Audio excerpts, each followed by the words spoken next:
Yung CR, nasa labas lang, sa may dirty kitchen po.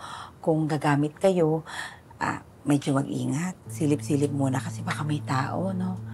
Tapos, etong bodega, pagpasensyahan nyo na ho. Kasi bukod sa magulo, ang dami-daming alikabok. Hindi. Okay na nga to eh. Salamat, Nida nga. Pati ikaw, nadamay pa. Ako, huwag niyo nang isipin yun. Hindi ko naman talaga matatanggihan din si Colleen. Teka lang. Kuha muna ako ng pagkain ninyo. Pagkatapos, magdadala na rin ako ng electric fan bago ko po ayusin to, ha? Teka, sige lang. Nasaan kaya si Colleen? Baka mapagalitan siya ng nanay niya. Ay, nako. Di naman siguro.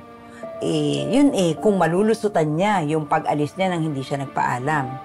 Pero dun sa dalawa, kay Jeff tsaka kay Andrea, naku, tagilid siya dun. Alam mo, nararamdaman nila na pinuntahan talaga kayong dalawa ni Colleen.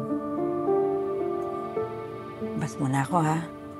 Salamat, Nida nga. Thank you po. Sige.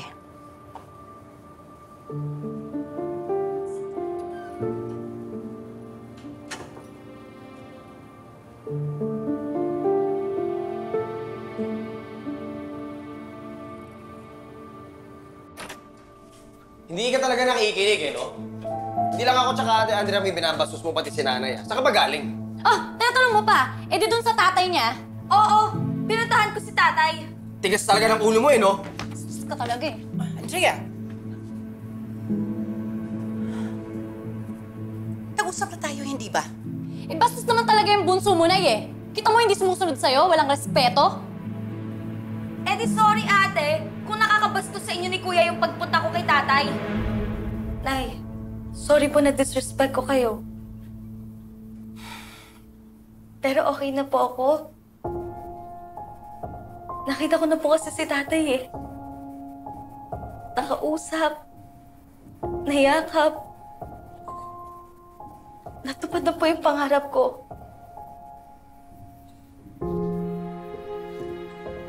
Kaya tapos na. Hindi ko na siya pupuntahan. Tingin mo maniniwala pa kami sa'yo? Hindi. Kasi kahit naman anong sabihin ko, hindi naman kayo maniniwala, di ba?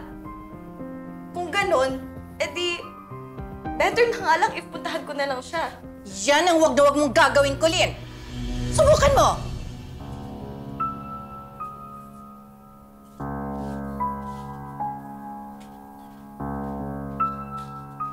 Hindi kita tinuruan, ha? Na sumagot-sagot sa mga kapatid mo? Nag-usap na tayo, hindi ba? Na hindi mo natatawagan ng tatay mo? Dahil alam mo kung itong mangyayari. Gulo! Sana hindi ka na lang umuo. Kung susuwayanin mo lang din pala ako. Nakaka-insulto ka eh. Nakakasakit ka ng damdamin. Nay, sorry po. Hindi ko naman po intensyon na saktan kayo eh.